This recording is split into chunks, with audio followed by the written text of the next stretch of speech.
Caption: Jews had to wear a yellow star so everyone knew they were Jews. Only one of the children from this family, the girl in the bottom right, survived the war. Wisconsin portrait, Golda Meir. Golda Meir was born to a Jewish family in Russia. She moved with her family from Russia to Milwaukee when she was 7 years old. Meir went to a teacher's college in Milwaukee after high school. She then taught in public schools in Milwaukee. After a few years of teaching, she moved with her husband to Palestine. Palestine is now called Israel. She became a political leader in Palestine. She held many important positions in the government there. Meir said, "I never did anything alone. Whatever we did it by working together." The end of World War II.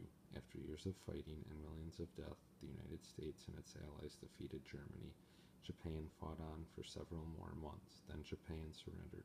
World War II was finally over. The Holocaust.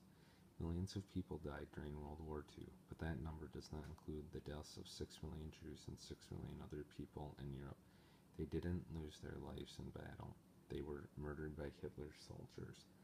Adolf Hitler believed that Germans were better than other kinds of people. He believed the world would be better without different kinds of people.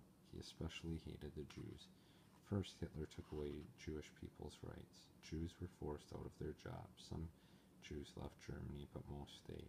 They thought that because they were German, they would be safe. They were wrong. Later, Hitler's troops rounded up all the Jewish people they could find. Jews were forced into railroad cars and sent to concentration camps. These were prison camps. Men and women were separated. Many never saw each other again. At the camps, there was hardly anything to eat. The people were forced to do hard labor. People who were too old, too young, or too weak to work were killed. When the war ended, American soldiers went to free the prisoners in concentration camps. They were horrified at what they saw. The soldiers described the people as walking skeletons.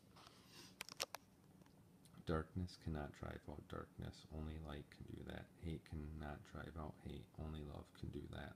Martin Luther King Jr. Caption: Hundreds and sometimes even thousands of people protested for civil rights. Civil rights movement. After World War II, black leaders began to speak out against the treatment of black people. Civil rights marches were held in many cities in Wisconsin. Civil rights are the rights that belong to every citizen. People marched at the state capitol and at several universities. There were many marches in Milwaukee. Milwaukee was one of the most segregated cities in the United States. African Americans lived in the oldest buildings in a segregated neighborhood west of the Milwaukee River. They had moved to Wisconsin because things were better here than in many other states. But still, there were not many jobs for African Americans. Many companies would not hire them.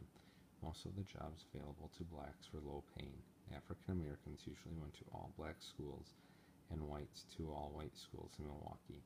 Father James Groppe fought to end this segregation. He was a white Catholic priest from Bayview. He led marches and protests. It took a long time for things to get better.